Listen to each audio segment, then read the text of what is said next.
welcome to Awaken Your Human Design. My name is Moni. This is Danny. And today we are continuing our profile lines revisit. We're looking at personality and design. So last time we looked at lines 1, 2, 3. So this week we are going to be going over the upper trigram with lines 4, 5, and 6 and how they compare and contrast whether they're on the personality or the design sides. Yeah, so we're in the upper trigram, and this is going to be exciting. We get to see what the lower trigram built a foundation for. So this is going to be good. Pay attention to the lines, peeps. These are your profiles. If you're interested in booking a reading with either Danny or myself, check out the QR code above, or I have the link down in the description box below. You can use code AWAKEN to save 10%. So if you're curious about your human design, your friends, your family, you want to understand yourself a whole lot better, check that out. We'd love to read for you and get to know you a bit better. And if you've been getting a whole lot out of our channel, you want to help encourage us and support us, then check out that donation link above. I also have that down in the description box below. And as always, thank you for watching. Thank you for liking, subscribing, commenting, asking questions, hanging out with us. We love having you, and let's get into it. Let's do this. So we went over this in greater detail last week, so check out that video after you watch this one, but we're going to revisit a little bit, just looking at the design and the personality sides that you'll see on your chart and kind of what's the difference with them, right? You have the unconscious, the conscious. What does all of this mean? So starting off with the design side, this is the unconscious side. This is on the left side of your chart. It's everything that is in red on your body graph. So this is unconscious. This is the neutrino imprinting pertaining to the bioform, the body, the physicality, right? Consciousness lies below one level of awareness. So the way I like to think of the design side is it's kind of like the blood in your body. It's there, but you're not seeing blood. You're seeing the effect of it. You're seeing it animate, but you don't see the blood moving, but it's animating it. It's doing what it's doing to the physiology, but you're kind of unconscious of it. And it's everywhere. It's everywhere. The blood is I mean, it's just a thing to notice. The blood is everywhere. The consciousness is in the bioform. When I say the consciousness, not the only one, but on this side, obviously, its consciousness is in the bioform. People got to get used to we're a duality. We are two consciousnesses rolled into one bioform, living a life. Second one is this personality side. This is the conscious side. This is everything in your body graph that is on black. It's the numbers that are on the right side when you're looking at it. So this is the mind, the psyche, the light of the soul, that which is eternal in each one of us. So this personality, this conscious side, this is who you think you are. This is the second, and this comes in later. This is the thing that is conditioned. This is the thing that is unaware as a consciousness, a total speaking, talking, who we think we are, consciousness that is unaware largely of its design, the design side of the thing that is the bioform. The goal of human design is to get these two things to match up so that you see them and you let them cooperate with each other in the life you're supposed to have. And of course, Moni, the life that your inner child last remembered quite readily. They were good at it, and we got to get you good at it again. Continuing on to the profiling gates, which is kind of going to lay the foundation and format of how we're going to go through lines 4, 5, and 6. So again, we went over this way more last week, but we're going to do a quick little run through. So these profiling gates, this way of consciousness, there's these 8 extra important gates that kind of show how we are lined up and like what our profile is present as. So there's 8 gates. The first 4 you can look at are these identity center to the throat center gate. So you have gate 10 as the behavior of self. Gate 7 is the self and interaction. 13 is the fellowship or the listener, and gate 1 as self-expression. And then you can also look down here, it's these tribal defense gates. So these are gates 59, which is about sexuality, intimacy. Gate 27 is about caring. Gate 6 is conflict and friction. And gate 50 is values. Yeah, it's wicked important to notice in here that this might seem a little bit confusing to you. We did go over this last time, but you're seeing how inside a profile, these behaviors are there. If you've got a line, whatever your line is in your profile, you have these 6 separate behaviors and 8 different ways. 2 of them, the last 2, are just part of how we profile that behavior, how we profile it. This is your costume because your profile wears all of these things. And the point is, you don't need to have these gates in your body graph. Many people won't. have almost no one will have all of these gates in their body graph.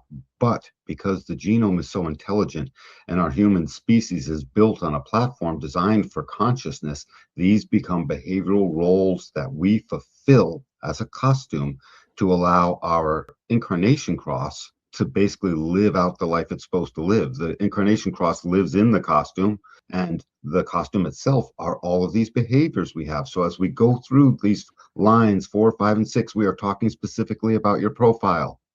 However, that line contains each of these things, and you don't have to have the gate. It's baked into humanity regardless. We have these behaviors, each and every one of us, all 8 of them. It's kind of like an algorithm, like these profiling gates. It's like these 8 gates are going to do this stuff within the wiring of our body graph of our design. Mm-hmm. Yeah, that's a great way to put it. This is the algorithm. As a metaphor, this is the algorithm profile. So we're going to start off with the 4th line, the opportunist. And this is unconscious and conscious externalization, right? Because it's all about externalizing. The 4th line is going to externalize to its network. And so we're going to start off with gate 10, which is this behavior. So on the unconscious, on this design side, the nature is to be an opportunist. Whereas on the personality side, the conscious side, the behavioral identity expresses as an opportunist. Yeah, so unconsciously, if your 4th line is unconscious, clearly it's sitting there all the time. And every time the opportunity presents itself, you get lit up. The opportunity is to like be influential with your friends, to get in with it, to have a network that appears to be going somewhere and feeling like there'll be opportunities within it. And on the personality side, if you have your 4th line and your personality, you know darn well this is happening. The thing is, when on the unconscious side, when you don't know a thing is happening, you can get caught off guard by it. But the opportunist is here, gate 10, as a profile line to do what? To externalize, meaning to speak out.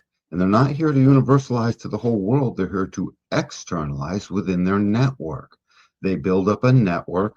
4th lines are famous for rarely, if ever, deleting a contact, or I'll date myself, pulling a card out of the Rolodex.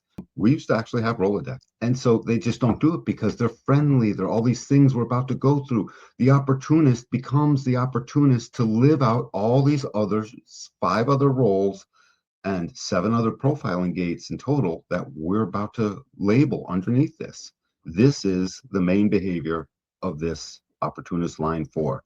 I was just gonna say, because opportunist can be this word that like can kind of come off as like a negative, right? Like he's such an opportunist. It can have this, in our modern times, have this sense of almost like a manipulator. You're trying to get the most out of something. So, we kind of invite you to let go of that baggage because there could obviously be a low side to it, but on the high side to it, it's just like they're getting opportunities from the people that they know. And I'm sure they're probably sharing opportunities with the people that they Totally. know. It's kind of, like it's a very sharing social kind of vibe.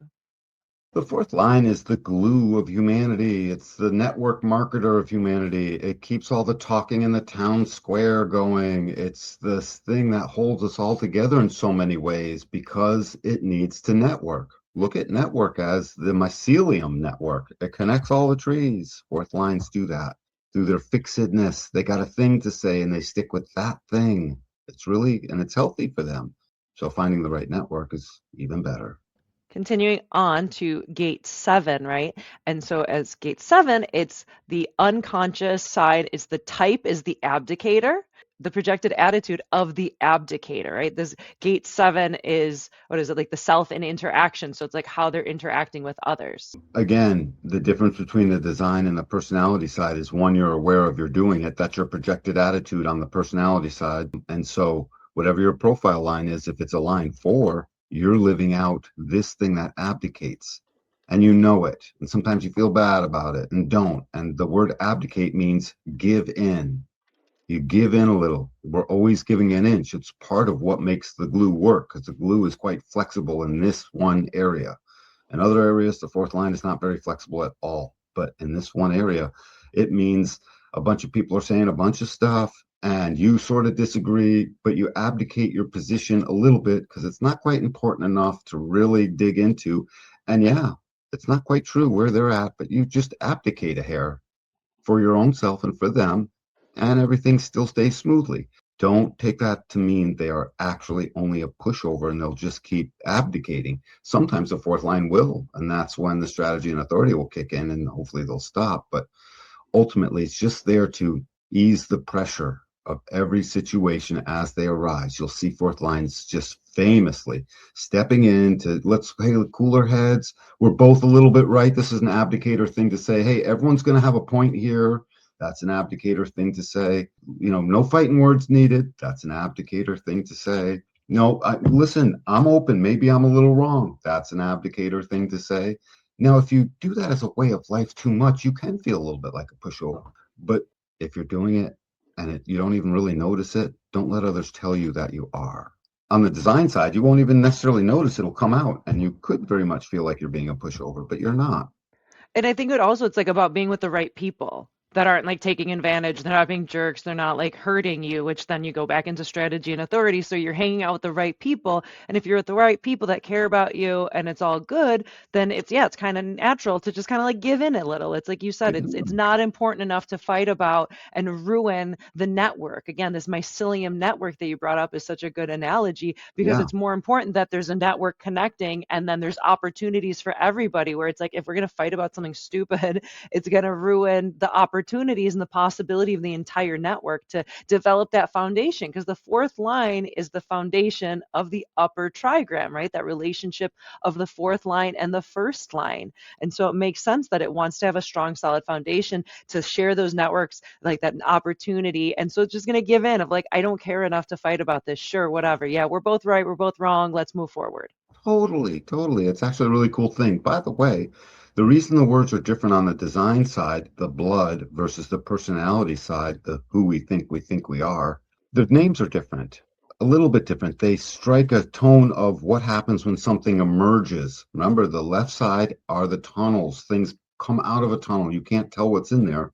And the black side are the roads that you happen to be participating with and driving down.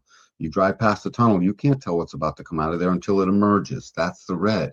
So it's got a name like nature. It just starts out that way. Type, it just starts out that way. But when you go over to projected attitude, you sort of are being it. You're seeing that you're being it. It didn't just automatically be like on the design side. Behavioral identity, you're identifying with that behavior. You can see it and participate with it. But on the other side, it's not so much you see, it's just your nature. It just shows up. So when all the red side names, the design side names, just put starts out that way, shows up that way, is that way to start, and it sort of stays that way. A baseline, like a So default baseline. and it comes out just like it comes out of a tunnel. So it's just sort of the immediacy of it's just there in a moment. It's just there. But on the personality side, in the same moment, you're seeing it be there. So you're experiencing the onset of it. On the nature side, you're not experiencing the onset of it. It's just there. Next up, we have gate 13, which is like the listener, right? It's fellowship. And so this is fatigue is the theme here. And so on the unconscious side, the memory is fatigue, whereas on the conscious, this personality side, it's the limited perspective of fatigue. I'm curious for you to extrapolate that a little bit more. The fatigue is people fatigue. It's essentially people fatigue. It could be information fatigue. It could be a little bit, but it's almost always, it's just people fatigue. Too many people talking with you at you. And it's there. All of these things are there as awarenesses too. I mean, just sort of a way for you to see, and then your awareness will make meaning of it. The fourth line is supposed to get to the point of fatigue. I'm done. I need to go be alone. I don't really want to talk anymore. It's not, I'm a 2-4, so it's not the same thing as the second line, which we did last week, where it was, the bigot that like, I don't even want to hear any more of your words. That can happen whether you're fatigued or not. This is just, I finally reached my limit. And think of how intelligent that is for our body. Every fourth line to have this as a way, inside empathy, their capacity to listen to the depth of the other. That's what this is doing. It's collecting everything that could be and would be part of the entire experience, the accountant, so to speak, the keeper of these keys that bring us into the now. And it's there to basically express it all at some point or parts of it. So they must listen, listen, listen, and be that listener. And it takes empathy. Foundation, is empathy. That's the first line. So that first line comes through into this fourth line and realizes empathy can only go so far. Now it is fatigue. By the way, to show the harmonies, I'll go back through them really quick. And the Abdicator's harmony is the authoritarian. They have to be the authority on stuff. That's when they're lower trigram, not transpersonal. But by the time you get to this transpersonal upper trigram, they got to deal with everyone else, not authoritarian. It's like, well, I guess I'll give in a little bit. Where'd the authoritarian go? With the first line, yeah. Yeah, not so finessed. We need to finesse this a little more.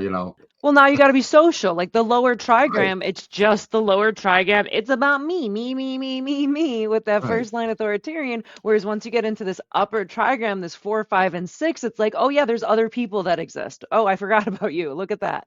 Right, and hence the fatigue, people fatigue. And it's there, by the way, to give you the wisdom. It keeps giving you the hit. When you start to reach fatigue, this becomes your awareness. You become aware of where your health is going to be, of where your best optimal way is going to be. It's going to be in, as long as I learn to stop right about here, I'm good. I mean, think about that. You can only have empathy for so long. You can't be a permanent empath. Maybe some people are, but think of the energy drain and the loss of themselves. Yeah, You you lose yourself. eventually have to step away. Yeah, I'm super empathic and sensitive, and it's eventually like I gotta go and hide away, please. I love you, go away, leave me alone, because Yeah, yeah. it's become too social. Too social. That's what it is. Now, keep in mind as we go through these, they are all in support of where the opportunity, the fatigue is here. I'm going to shut the opportunity off for now. The abdicator doesn't want to lose track of that opportunity. That's why we start with gate 10. This behavioral identity becomes the thing that everything feeds into. That's why when you hear Ra Uruhu talk, he puts so much emphasis on gate 10 for the prime role, the hermit opportunist, me, the martyr heretic, you, whatever, blah, blah, blah, and on and on. And so all of these lead into that. When we did the third line, all of them led into what was going to be the martyr and the person who's the trial and errorist. Now we're in the opportunist, and the fatigue is there so that the opportunist can take a break. They can't be seeking the opportunity at all moments of the day, at every day, forever. They have to stop and reflect. Next up, we have gate 1 with the archetype, this theme of aloneness, which on the design side for the fourth line is the direction. The direction is aloneness, which is kind of funny for a social networker. Whereas on the personality side, it's the aspired to role of aloneness. How does this show up, Danny? Yeah, and the direction and the memory, they have a lot in common. But remember, these things again, they show up. There's the onset of them is the onset came. You don't see it showing up, so that's why it's memory. And direction is the same thing. It's just you show up with that direction. You turn on your auto navigation, it shows you the direction. It showed up on your screen. That's what it is to have it as direction. And on the other side, you see yourself aspiring to. So I just love this. The more you can listen to what I keep saying as it relates to on one side it's this, on the other side it's that, the more you'll start to see, oh my God, there's two of me. There's two of me. And your aspire to role is a great way to see it because this is the creative, the youngest of all gates, gate 1. It is the ultimate creative in a pulse where that pulse delivers your creativity as an inspiration. It's the channel of inspiration, the 1 and the 8, and it's looking to make its creative contribution. It is the contributor of the uniqueness. And as such, it wants its uniqueness to sort of come out. And it can't when it's fatigued. And it can't if it has to abdicate. And it can't within the network. It's got to step away from the network for its actual inspiration to be able to take flight. In it, if you have this fourth line on your design side, like me, the aloneness is it's an onset of aloneness. I need it. And if it's on your personality side, you see it coming, just like the fatigue. Everyone who runs into fatigue sees the fatigue an hour before. Okay. So just, let's not pretend you don't if it's on your personality side. If it's on your design side, it sort of starts to really hit in and you see it like 15 minutes before because you are fatigued and you got to ride it out the next, 15, 20 minutes to finally get on out of Dodge. Aloneness as a medium of creativity.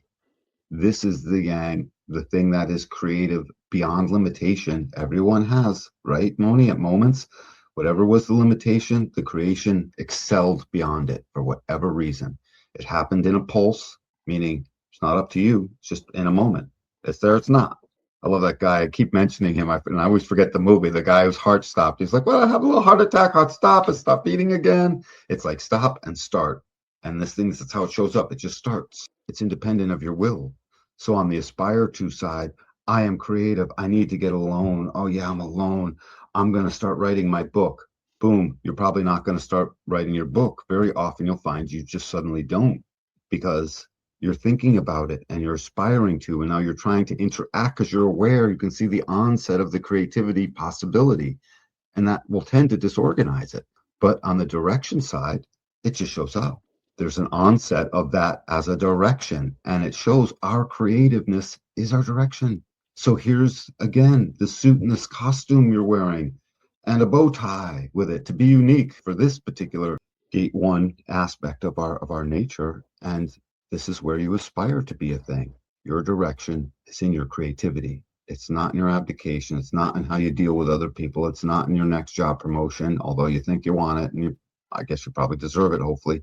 It's not in any of these other things. The creativity is in the way your direction moves you throughout your life. Everyone needs to have that. It's one of our roles. And if you look around society, when this role can't be fulfilled, whatever the profile number, that society starts to become less and less healthy.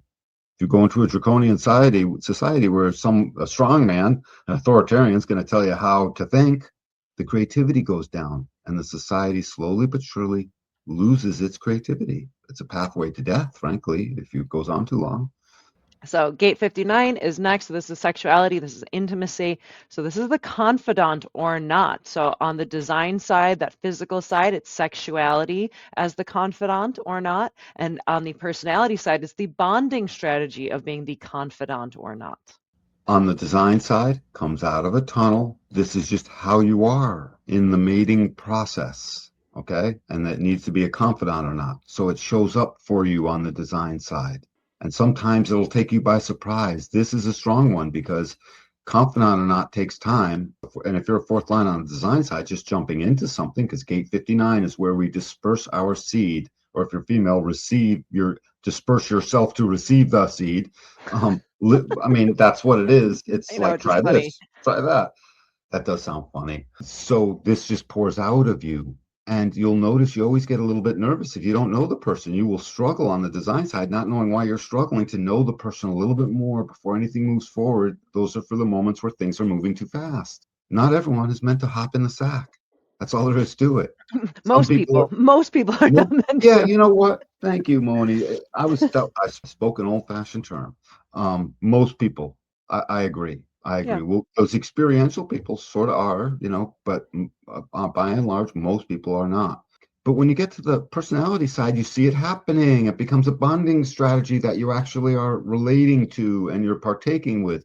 Now, you're not necessarily calling it, hey, this is my bonding strategy while I talk to you, But but you got to be friends first. you're doing it, and you can see the sense of wanting to talk to them about everything and tell them everything and have them tell you everything, and you're deeply enthralled with it all.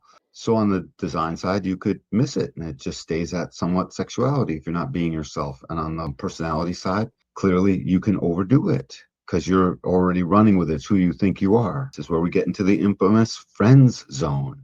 This is where it happens. We talk too long, You and missed the just chance. you just miss the chance You because missed there's. the opportunity. Well, you missed that opportunity, but your mouth is running because you're fixed on something that is the other opportunities of your G center roles. Because those G center roles are so much what we live out, like in interaction and talking and being amongst the people. And these are the roles we live out very often amongst just the bonded other, and then the people that would be around that. So this is genetic in nature. They're all genetic in nature, but one comes out in a bunch of behavior you clearly see and can discuss, and the other is just a genetic drive to make sure you're making more. This is where the genome will carry you away in gate 59. Be aware of that.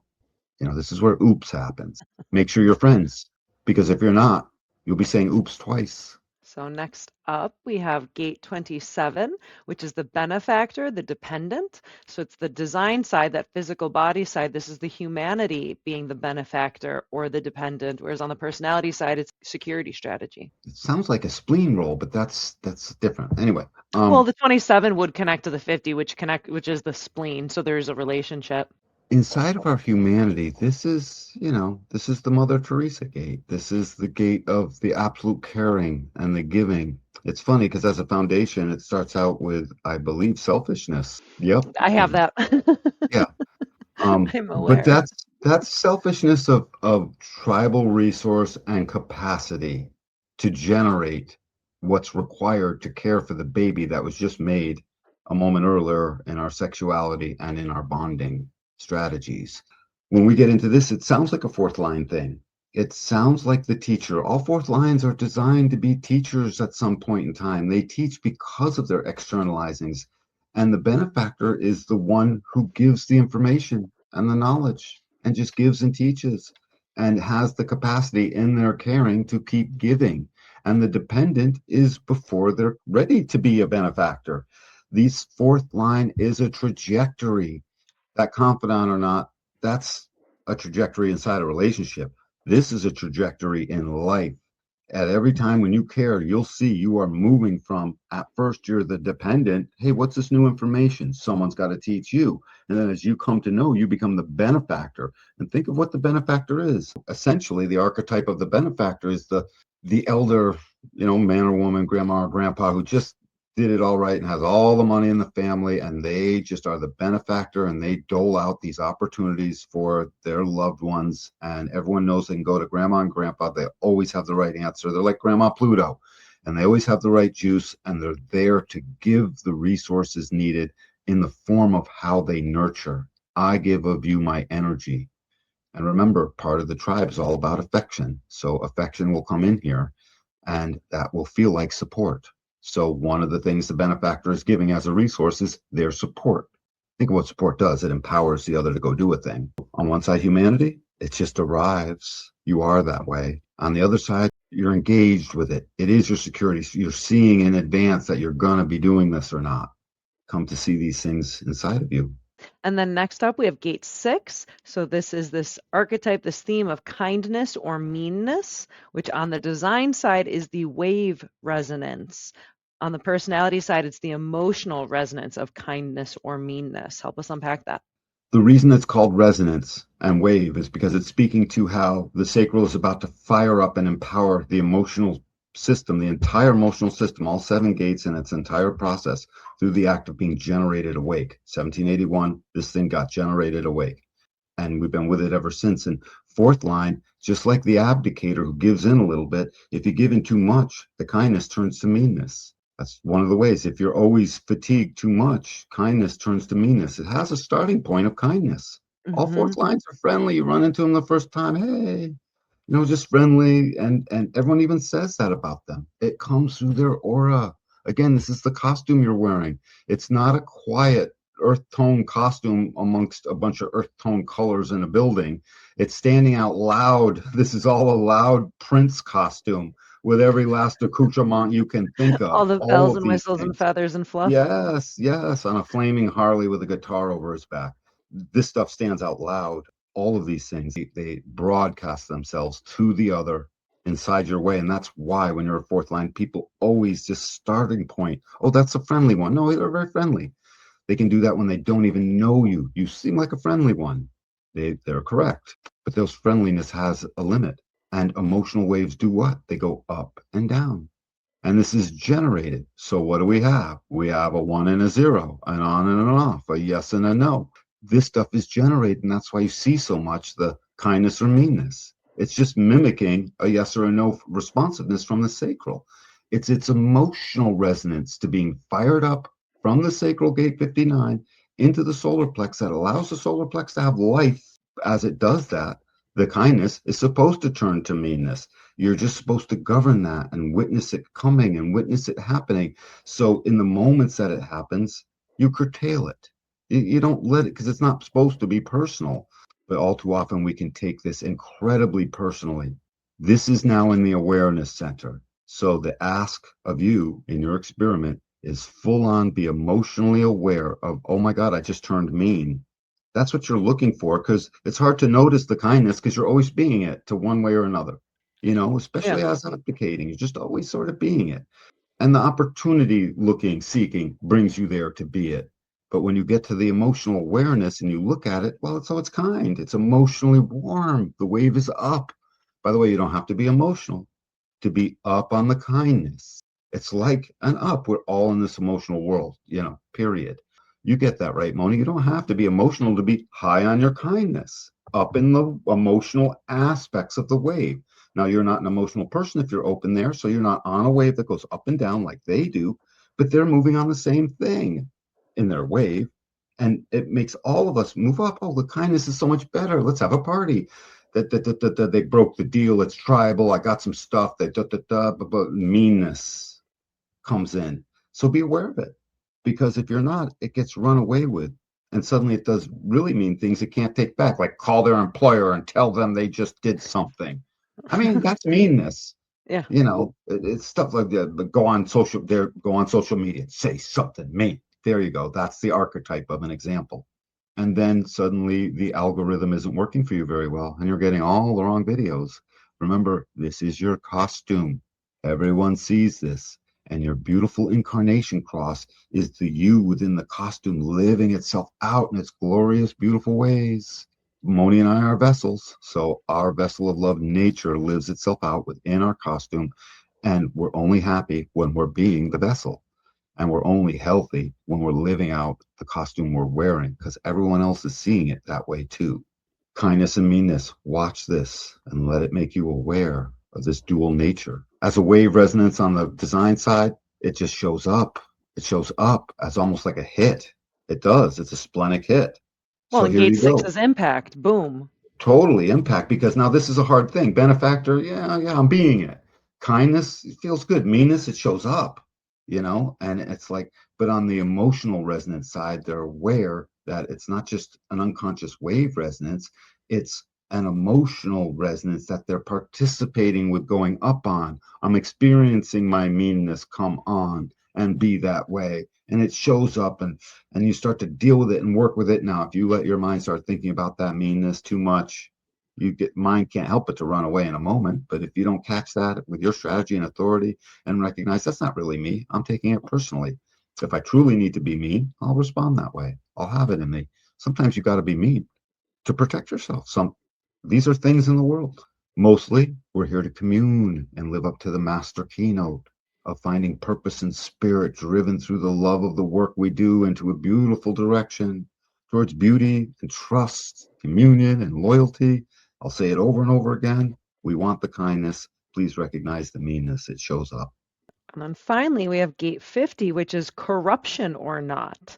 So on the design side, this is the frequency resonance, whereas on the personality side, the awareness resonance is corruption or not. So let's unpack that. The spleen is it's cool, but its responsiveness is hot. The spleen gives information immediately, the same way sacral gives its responsive energy in the now immediately. So, as on the design side, this is something that you can't tell was already brewing in you. This word corruption works two ways. One of the ways it works is if you're a judge and the law says, hey, this is your third strike. That means mandatory minimum 20 years in jail. And the kid is 19, and a cop found some dust in a bag. The judge is going to corrupt that law and refuse to put the kid together for 20 years at age 19. That's a healthy corruption.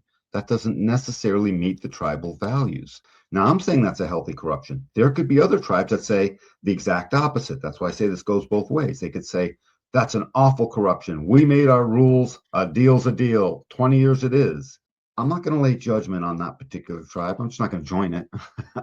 um, you know what I'm saying? And they better look out for my uniqueness and not try and make me abdicate my uniqueness. You know what I'm saying? Because if they are, then meanness will come out, and it'll all come out. All of this comes out in the form of, where's the opportunist? Remember, all of this stuff lines right back up to become the foundational line of the upper trigram, where we are interpersonal with others, transpersonal, rather than exactly not and within ourselves. And this corruption is the capacity to basically be aware through the values of the spleen that the values stay or the values go or the values amend. And the thing of it is that the reason we call it corruption is because if the value's been in place, then to change it is to corrupt it. Essentially, it's a corruption of the value. It's a changing of it. So don't lead into this like you're a corrupt jerk and you're stealing everyone's money. This is not personal. This is tribal, and it's about the value. Do we corrupt that value? Do we keep it there? Was it correct to corrupt it? Was it corrupt to corrupt it? It's all things corruption. We got to see the positive and the negative in that. And then the or not, obviously, is just the flip side of that. Frequency resonance. That very same judge, if he has this fourth line on his design side, is just sitting there listening, and then it boils up in a moment because it's time to whack the gavel, and he says, vacating sentence. On the awareness side, he's like, tomorrow I'm going to go in and I'm going to do this, because he's aware, he's interacting with it, and he already knows he's got a job to do, and he's sort of brewing with it in advance. It doesn't mean the design side won't be brewing with it. It's a detail. It's not like the judge doesn't know the day before, oh God, I'm going to have to go give sentence tomorrow to this 19-year-old kid. It's just that the awareness of the words that are going to come out, the awareness of the sense, the smell of the room, a beautiful spleen aspect, the feeling of it all of that is like, it's nervousness. I don't even know what that's going to be. And that's what this will go in like on the design side, unless they're aware of their nature. Then those nerves will go away. On the awareness side, though, they're seeing it coming. They're saying, oh God, I got it. And they're practicing their words more. And they're doing things in more type of a preparation in that moment. Corruption is about changing things. It's like 832 says, the awareness that the only constant is change. It's like 44 says, I'm alert. We've got to come to meet. They're not meeting to have a social hour, although they could. They're meeting to discuss what might need to be corrupted. What's going to change? What are these values serving us? Perfect. Do you have any final thoughts on the fourth line before we move along to the next one? Be a happy line 4. It's easier. Be in your network and stop dreaming of being something other than a line 4. You don't give in too much. The opportunist is about befriending and then networking with them, and then finding out where there might be opportunities to like get a little juice going. You'll know what it is because it'll fit your definition, it'll fit your purpose, it'll fit your sense of spirit of the moment and abundance.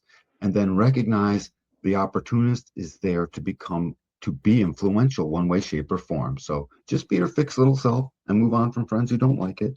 And if you can't influence them in any kind of way, move on. Put them in the fourth line outer ring, right? Got 3-4 rings, super faint acquaintance, like them, mostly like them, good friend, whatever your little ring of truth is, put them out another ring. That's all. Be a happy fourth line. We were given that friendliness to basically keep a smile on our face easily, naturally. So allow it. So now we're going to be getting into the fifth line, the heretic, conscious and unconscious universalization. So as the fourth line is externalizing to the people they know, the fifth line is universalizing it to the world. So we're going to start off with gate 10 as the behavior. So it's the heretic. On the design side, the nature is to be a heretic, whereas on the personality side, it's the behavioral identity to be a heretic. So the fourth line is stuck in their network, wishing they could be the heretic. No, you don't. No, you don't. No, I know, but you know how it is. That's funny. Yeah, you're right. No, I don't.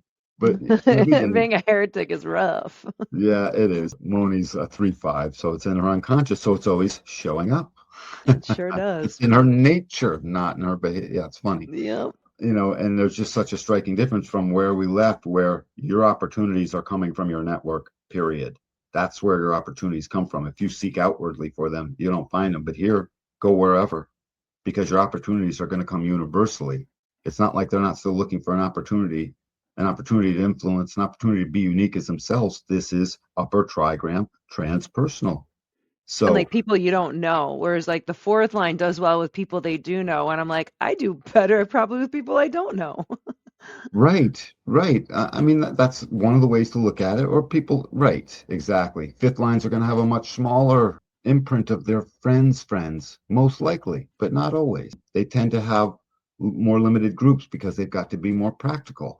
This heretic, as it relates to the design and then the behavioral identity, is the picture up there, the general, is the thing that puts out to the world. Essentially, even if it's within their network, they're speaking more universally.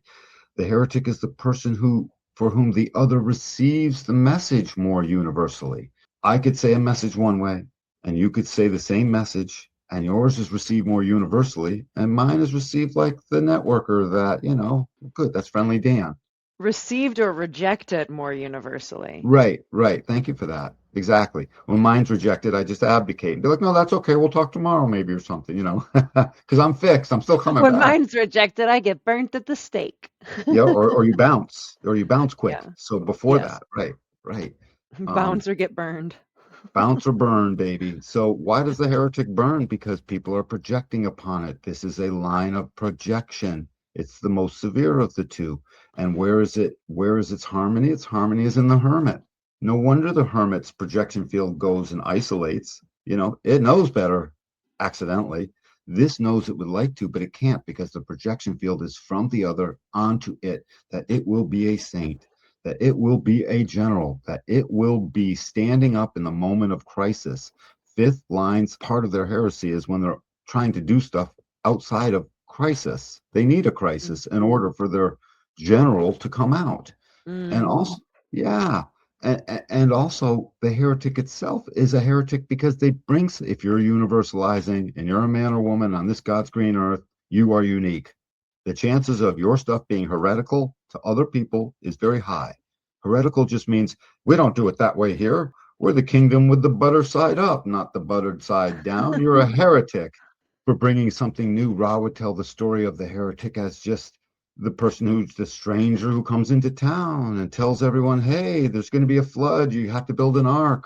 And all the villagers, well, they go up to the sixth line, which we'll get to next to get corroboration. But if the message is heretical enough, they might build that ark. Now, if the rain doesn't come, they're going to get burned at the stake. They're going to say it's all your fault because their capacity to get everyone to build the ark is what their projection field is able to push back out from being projected upon in the first place. He didn't come in and just start saying that. He came in and started saying that as soon as he had passed through the aura of a few of the people and received their projection. And then he started saying it.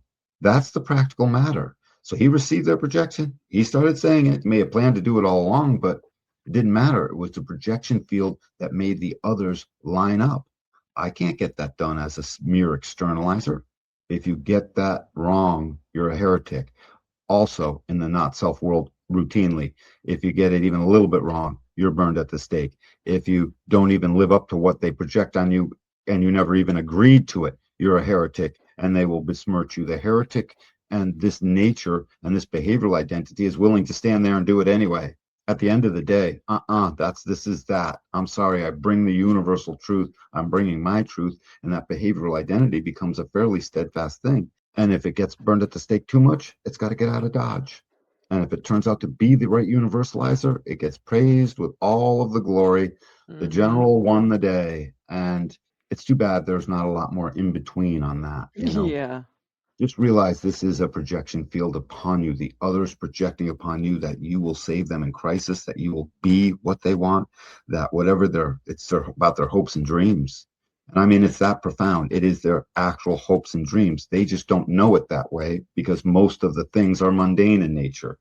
You're not looking for your hopes and dreams because you're hoping they'll come through and take you to the store, like because they're counting on you to help them in a crisis because they got a flat tire. They're not exactly putting their hopes and dreams on you at that moment, but that's the energy pouring out of them. I hope and I dream that Moni will get here and take me to the store because my car won't work. I need all the things. Now you're even projecting all the good things you're going to get. And that's get puts on Moni. Moni's like, I'm not part of all the good things you were dreaming about that you now can't get because I got stuck in a snowbank, and that would be you. You get stuck in a snowbank potentially, and now you can't get there. That person very likely is putting a projection on Moni that is totally unfair in that moment. And you've got to Yeah. realize that. If you're a fifth line, that's how you navigate who's your friend or not. Your friends don't do that to you. They've learned to know who you are. And the ones who don't know you well, they do that to you. Watch and witness and recognize universally, almost everyone, with very few exceptions, approaches you without seeing you. They see what they want you to be. That's why I said the hopes and dreams part is wicked important. They see what they're genetically inside of them becomes their hopes and dreams for more love and communion and purpose and beauty and abundance. Those are their hopes and dreams. The master keynote describes it. And that's what they want out of you. And you can't allow that. And you have to recognize it and you have to cut it off. Hey, are you expecting more from me? Are you saying I didn't give enough? Please be very clear. This is practical language the fifth line can use in these moments to help at least get it right. They may still get burned at the stake, but at least they can get it right because they will go. And they won't have a big chip on their shoulder too terribly much when they know they were right. So next up, we have gate 7. So this is that role in interaction. So the role in interaction is the general. Danny has already talked about this. And so on the design side, the type is the general, whereas on the personality side, it's the projected attitude of the general. If it's in your design side, the general shows up upon request, maybe. And on the personality side, it's what you're projecting out. You're sort of gonna, and you can see it, you're interacting. The general is that cat who does save the day. That's all they are. The general is the person who's supposed to show up, do the thing, and then, as the story would go back to the farm. I mean, that's what they're supposed to do so that they get out of the projection field. This is where both the heretic and the general is where you learn so quickly, get into the projection field and then get out. Fifth lines have to be practical, and it's an experiment. So I don't want you thinking you have to spend a whole life now leaving every party after the first 20 minutes. That's not how it goes. It's after they're your friends you don't have to. But in the beginning, the strategy, just so you can see it and play with this and use it as an awareness to become more aware of your nature and your type so that you see more of your behavioral identity and projected attitude as the rest of the world is seeing it from your costume. Allow yourself to see where they're projecting that on you, where you're in such a place that it's not practical to stick around because you're now running out of your general. The general runs out. And if it runs out too fast, you're not in the right crowd because those are the people projecting upon you. Hey, where's that general? We need more of it. Why aren't you enough of it? The general storms in with guns blazing to fix the day, dude. He saves the damsel in distress. That's what the general is. And you can't let people give that to you. What do you think, Moni? Archetype of the general and like how people react to us. I mean, it's amazing when we have the right thing. When the correct projection is upon us and we know what is being projected on us and what you want from us. And it's like, yeah, I can totally deliver that. Like, I can be your general and deliver you this specific thing. But if we're being projected upon and we don't know what that is, or we don't know what somebody expects from us, then we can't satisfy that projection and then we'll mess it all up and then everyone will be mad for us. And that creates a great piece of awareness that you can sense coming on when you're in a group or with a person projecting the unhealthy projection that's got all these expectations, or the healthy projection that knows you're you and is not going to hold you responsible for any of it, right? Doesn't this help you navigate that? That's why I say these two pieces of it, from the gate 7, which we went over in depth on the last episode, and from the gate 10, where all profiles are derived, this is a way for you to see they're projecting too much on me. That's your clue to get out of Dodge. That's your clue to not accept the dang projection. Whoa, hold on. No, I got to get to work tonight. I'm late for it right now. I'm wicked sorry. Try calling Dave. Love you. Bye. That's practical. Love you. Bye is a fourth line thing. So whatever, but I added it. No, the practical thing is really important. And like the getting out of Dodge thing, that's definitely a thing that's super important as the fifth line is if you are being projected on and you can provide a practical solution, like provide the practical solution and get out of the room, like get out of Dodge and leave. And the same thing, if you're being projected on and you can't provide that, like get out of Dodge. It's like you're not going to win. So it's like either like provide what you can that's practical and save the day and leave, or it's like this is not the right place for me because I can't satisfy what you're projecting onto me. So get out of the way. Listen to your strategy and authority here deeply. It will show you and you will see the unhealthy projections. And it doesn't mean don't go through those unhealthy projections. You're in a life. You might have to walk squarely right through it. But you can set boundaries and recognize, hey, that's you projecting on me, and come up with language to put people at bay when it's needed. Just casually and in the moment as yourself. So, hey, I didn't promise I would do all that stuff, but I can't always do all the things. Are you expecting me to? That type of thing that puts them. I'm quoting from Chase Hughes, by the way, because he's so good at returning the thing, and I've captured some of his language. So the general, we can move on.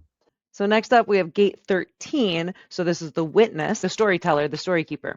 And so this is the savior, which on the design, the unconscious side, the memory of being the savior, whereas on the personality side, it's the limited perspective of being the savior. So that's going to be an interesting one to explore. Remember, all gates start with their first line. When we get into more gate theory, just generally speaking, we will notice the foundation of every gate, all 64 hexagrams. The foundation is the first line. The foundation determines the basic essence of the foundation of that whole hexagram, clearly. The foundation here is empathy. My limited perspective as a savior, I have to have enough empathy to listen. Remember, it's empathetic to listen because the other person's about to pour out their energy and you have to stop what you're doing. Empathy needs to come in to care for them to some degree, to create that story we were talking about and be the colorful storyteller at the end of it all, just like the 56 does. It's funny, we have two gates going in that very same circuitry, one on the top of the throat, one on the bottom. The forces were very, very interested in making sure we were telling all the stories. The short-term stories in 56, the long-term historical artifacts and facts of Gate 13. So it doesn't want to miss anything. I'm just noticing that as something that's really cool. Memory. This just comes out in, I know that I'm listening. And the savior part of it becomes, I know I've listened. And as I listen, I notice you're projecting upon me that my listening is somehow saving you. The expectation and the projection is that always, the expectation is always you're going to do something about it. Be careful on the stories you listen to and the people that intimately you allow to basically bend your ear too much. Because as soon as they tell you, the expectation now is that you're also going to do something about it. What, Moni? Speak. That just kind of blew my mind. Like as a, fifth line on my unconscious design side, it is. It's just like if I listen too long to somebody, then it's like, oh no, what do you expect of me? What do you want from me? So the Right, way you right. said that, it was just like, wow for me. And then it becomes a memory that you now have to deal with. It's the memory of, I should have left. It's all of this stuff that shows up quickly as memory. It's just a thing because right before it was fatigue. This is the memory that I get fatigue, but not you. It's not so much fatigue. It's like, I got to get out because now it's expectation. So this becomes expectation fatigue. Remember, foundations set a theme. Limited perspective side, again, the reason it's called limited perspective is because this is where we limit ourselves. We only have so much. You only have so much empathy. I only have so much savior. It was obvious in the fourth line, I get fatigued. Clearly, there's a limit. I am limited in my empathetic listening because that's what 13 does. That's why it draws in all the secrets. You go to the 13 in a body graph, that's where empathy arises. The limited perspective can be said another way. Our role in our openness. Same for the design side, the memory, our role in our openness to what we just heard because it came out of a tunnel, showed up that I'm listening. Oh my God, I am listening to this, our role in our openness to the other. This gate 13 and all of these roles we have is the home of the inside face, the face that you only have when you're studying something or you're looking at something and your brow furls and you've got all these things. It's the face that you don't expect other people to capture so easily. They'd have to walk in the room and capture you not noticing them. It's the face that you change the second you do notice someone is looking at you. It's all here on the face. Yes, you go from that to that. Hey, Yeah. how's it going? You Yeah, weren't when in you here. see Hey, when I do like dance and performances, it's like when you see someone has a camera, you're gonna turn on like the extra smile and the extra little totally. spunk and awareness. Yeah. Totally, but you might be totally fatigued. Hey, you've been asking me to save your perfect picture spot the whole time. Take your picture, I'm done. Do the And thing, I don't want to expect me go. to be, yeah, don't expect me to do this for another hour type thing. Oh no, Well, we they do expect you though. to, yeah, save us, be the savior in my empathy as to what I've just told you. You were empathetic. I'm projecting upon you that you were the most empathetic. And I'm using the word empathy of listening because that's the foundation, but I don't have the words for it. It's just that's what I'm sensing. And now they put all that on you. And if it's the wrong people and they're all not self, that's voodoo they put on you because you carry with it in your memory.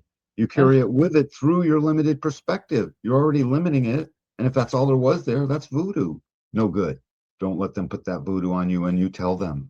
And your real friends won't do this. More amazing awareness that you get to look in on to show you who's right for you and who isn't. Make a checklist if you're a fifth line of these things. Go through your friends and do a scale of 1 to 10. This cat puts me through this like on 11. That's it. Outer ring with you, Eh. fourth line outer ring. This one does it medium. This one, I'm going to call this one. I think I can share this information with one cat. Let me go call that one and talk about it, closer Mhm. and closer into you. So everyone's got a ring system in this upper trigram because the foundation was set by the fourth line. There's a different one, but everyone's got the rings now Mhm. because it's there in the world. Set up your rings 1 through 10, put people in them, however that works for you, and make a list if you're a fifth line so you can do the practical thing of getting people into the outer limits where they belong because they're always bringing mayhem and fatigue and savior syndrome and general fatigue and the heretic freaking getting all burned and expectation and hopes and dreams. Get your hopes and dreams out of my life. I didn't ask you to do that. Stop trying to help me have you save my everything. I don't want to Right. save you, especially if I don't know what you expect me to do to save you. Right. And it's just getting old and you're not quite my friend. You're the wanter of something. It's okay. You might come back in a few more rings because I'm designed to find hope and communion and all that stuff. So I'll be open. My role in openness is limited, right? Listen to these words go together. I have a limited perspective with my openness, but I open enough. It's not zero. You can make your way back in or me back to you one way or another so that we don't have to pretend that there's hatred, but I'm not keeping you close if you keep doing that. So next up we have gate 1, and so this is the creative and creative expressions. This is attractiveness. On the design side, it's the direction of attractiveness, whereas on the personality side, it's the aspired to role of attractiveness. Notice the thing that is where we're sexy is also where we're creative. All of it is sexy to the other. Just keep that in mind. Add that as a keynote to the fifth line. All fifth lines everywhere in our current world where we are in bioforms is a form of attractive, sexy, appealing. It's just immediate appeal. And that attractiveness, you can tell these fifth line people. Go look at any of your fifth line friends and watch how many times they walk out of the house into public, not put together, not put together. It'll happen. If you're a vessel, maybe it'll happen. If you're a couple of the crosses, a little more than less, but mostly they're always putting themselves together. Attractiveness is their thing. They want their pleats tucked in. They would like their cuffs right. It's Just a gotta look thing. nice. Yes, they just want to look nice and they can't help it. They're not even thinking about that. They're just doing the thing.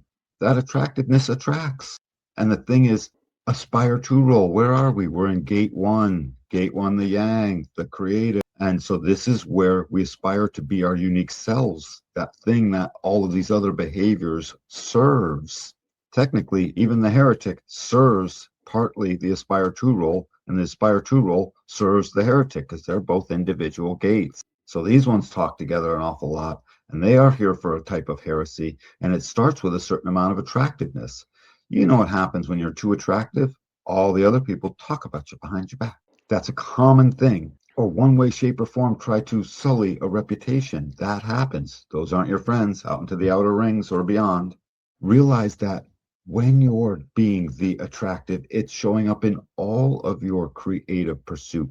Aspire to is I want to contribute this, my uniqueness, out of my yang gate that has all of my creativity rolled up in this beautiful moment that shows up for me.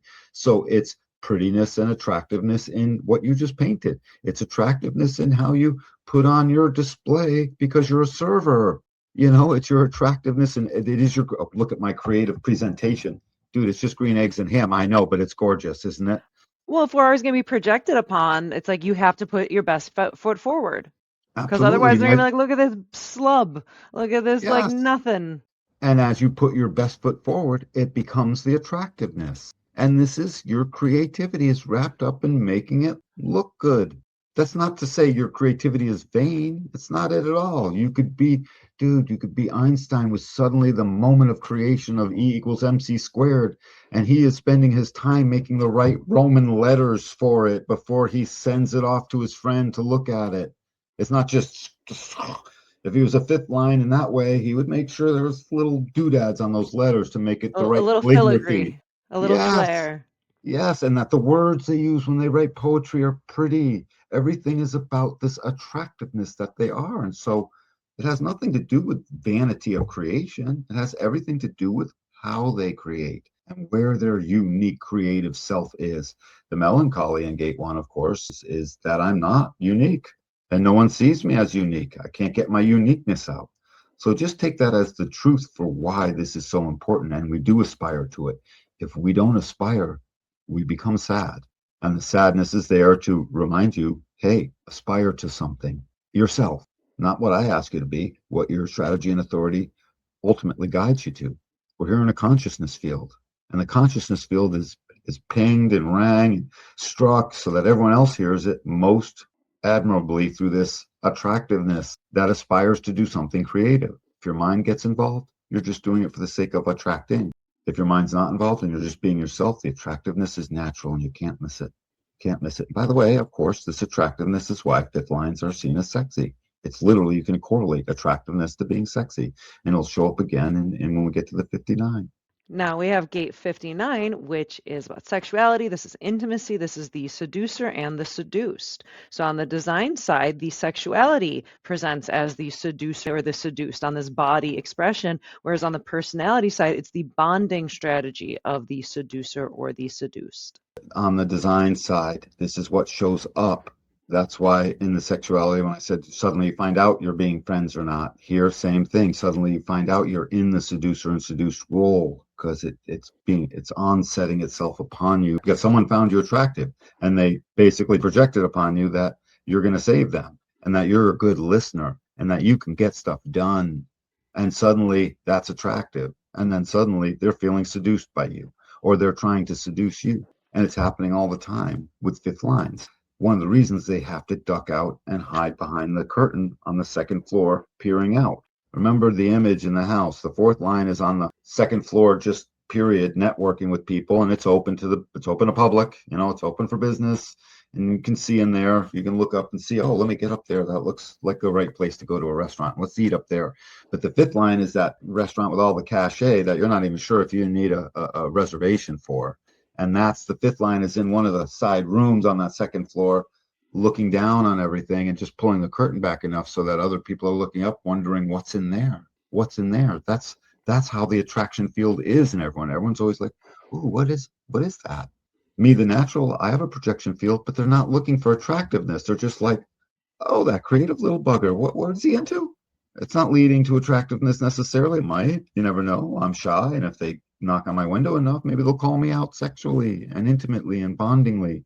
But mostly it's just that's interesting. The heretic is, oh, my hopes and dreams are looking up there. And they don't even know that this word keynote of hopes and dreams is embedded in it.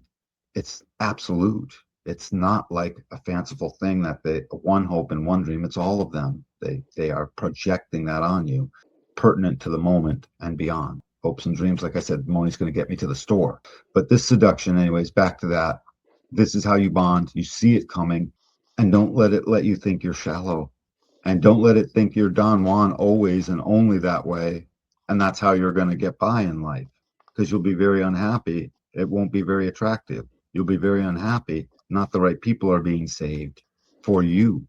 You're not the right heretic anymore, the right general. Your nature isn't showing up as the person who's consequential. They're only consequential in that. So be very careful because this is a genetic strategy to make more, to make babies. First and foremost, never forget that. 59, first and foremost, make a baby. Just make a baby already. Hurry up. Puberty, yeah, go make a baby. Literally, genes don't care. If it's viable and it can come out alive, they're very happy. This seduction can get super personal, and I ask you not to take it too personally. Witness it as an energy and allow it for when it's right. So it's not an ugly seduction. The seductions turn ugly quickly if you're not being yourself. Next up, we have gate 27, which is the distributor and the hoarder. So on the design side, the humanity shows up as the distributor or the hoarder, where it's on the personality side, it's the security strategy of the distributor or the hoarder.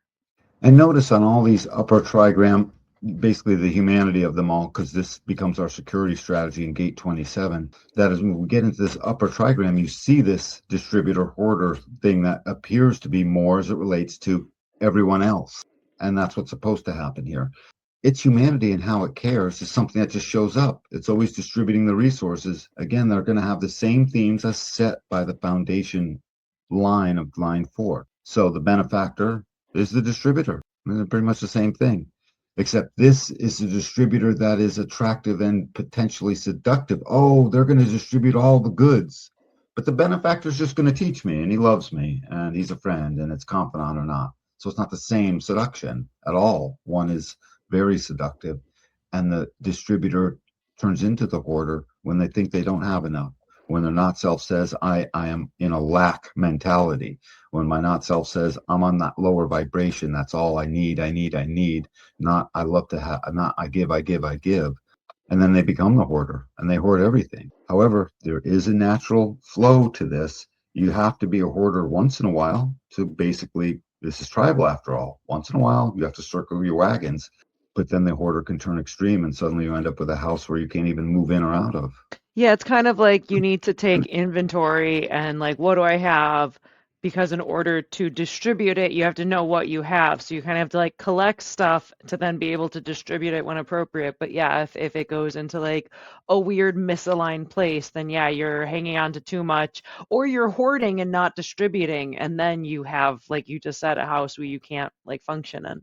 Yeah, if you were the hoarder, not the distributor, soon you're the heretic, and you're not the general or the person they're coming to with their pitchforks to get what you're hoarding. And you're definitely not the Mm. savior, and they're not telling you stuff anymore. And you're definitely not attractive, although someone in the crowd will still find you attractive in some kind of kinky way, but you better not run off with them unless you're getting out of Dodge.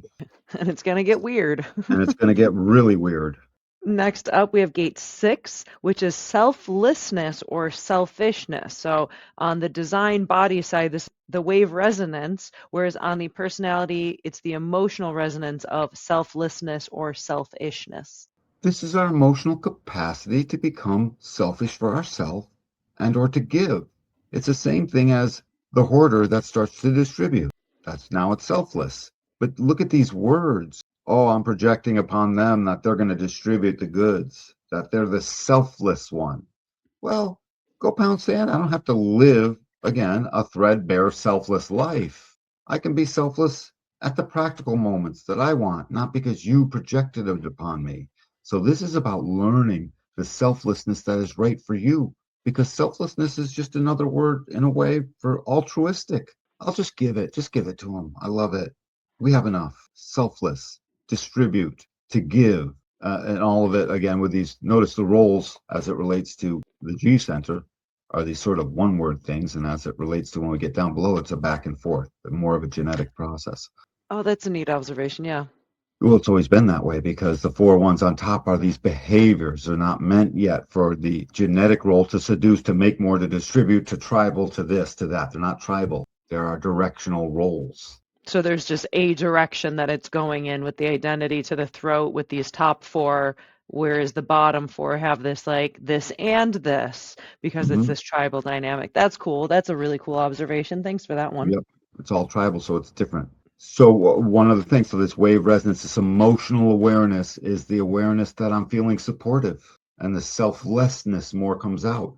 By the way, this selflessness, when you see it in the tribal resonance of this emotional thing, it's talking very closely to the 1949 to synthesis. It's talking very closely to the resonance of that is the 3740, and it's becoming supportive of you if it's right. And then you'll see all kinds of selflessness. And the selfishness is no different than the kindness and meanness. It starts to fall into the meanness when it gets to be too much. Of course, the meanness feels personal. The selfishness is just trying to hide away so that you can't have it. It's not trying to announce its selfishness. It's just trying to not give. That may be correct for it. Give or Well, don't give. Well, and it's like it very much mirrors the above of distributor or hoarder. It's very similar of selflessness, selfishness, and it's like, yeah, you got to have to collect something in order to give it away, but if you collect it so much and don't give it away, then it gets into that weird selfish hoarder place. Yep, yep. And as a wave resonance, it's meant to give the emotional meaning and the emotional sense to find the spirit of the bonds of the community, the spirit of the bonds within the community. I'm keynoting 59 with 55, clearly, for obvious reasons, they're in opposition, becomes the spirit of my selflessness or the emptying of the spirit into my selfishness, depending because sometimes it is just practical to be a little bit selfish. I only got 2 of these left. You can't have one. I need to drink this water. You need to find your own. That could very well be. And or just like, no, like these are my favorite candies. I'm not giving one up. I only got 2. If I had 5 or 6, I'd definitely give you one. I only got 2. I'm hungry. They're mine. I'm sorry. It's not the end of the world, but just recognize this movement back and forth. You need a little of each, just like the transferences inside of our motivations. We need to do it. Don't let one distract you from being the other if it's not in line with your strategy and authority. As with all of these binaries that go back and forth. And then last up, we have gate 50, which is Mhm. discipline and rebellion. So on the design side, this body side, the frequency resonance is discipline or rebellion. And on the personality side, it's the awareness resonance of discipline and rebellion. We're on gate 50, the tribal values. Everything here is a big deal. Remember, the tribal fear in gate 50 is the fear of too much responsibility. They have to have the discipline to not take it on.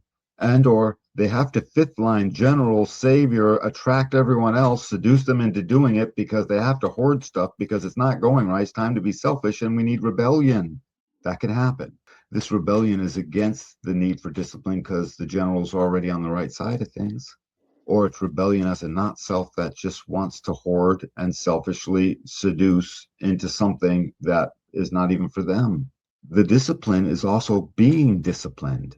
This is where the heretic can get burnt. The tribal values may say, bad heretic here, and now dole out discipline, which is the burning at the stake part that the heretic always gets as a fifth line profile. If it's on your design side, again, this stuff just sort of shows up for you. And if it's on the personality side, you see it as an awareness, a splenic awareness that is concerning itself with all of the 44, 32, and 50 that's going on in this magic little spot that looks like a bow and arrow. If you draw a line out of it, it looks like the arrow.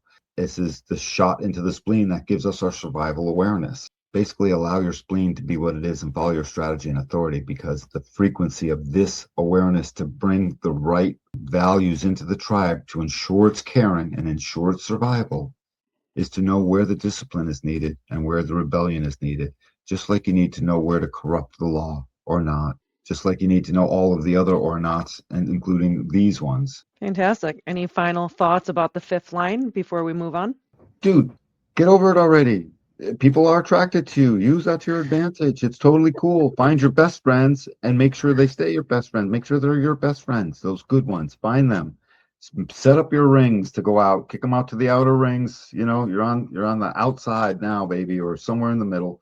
And recognize this gets used to your advantage all the time. A, by being yourself, and B, in this material plane, by accepting only the projections that are gonna make you have a good job or a good thing or a good payday or whatever.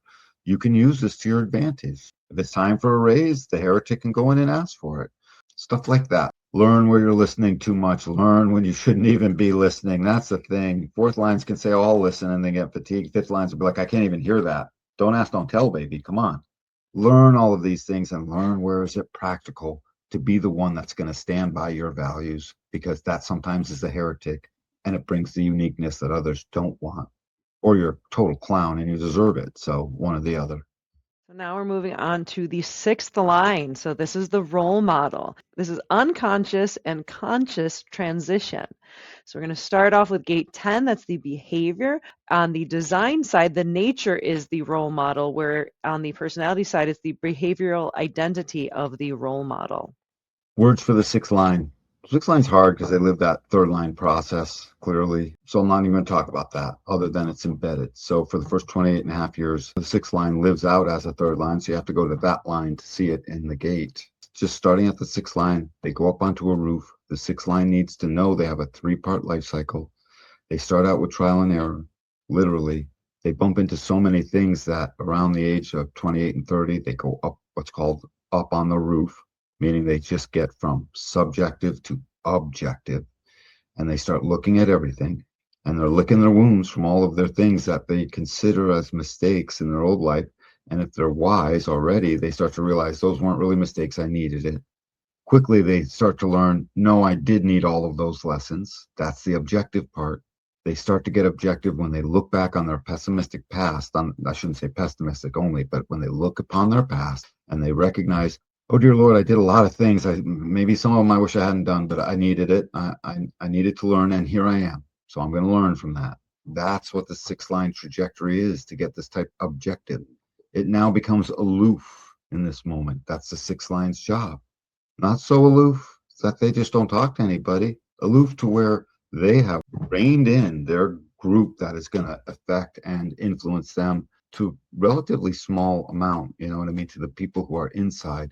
And they start developing their objective way that lets them know They don't just see the other, they see out over an entire landscape. And that's their job. From on the roof, they have the bird's eye view.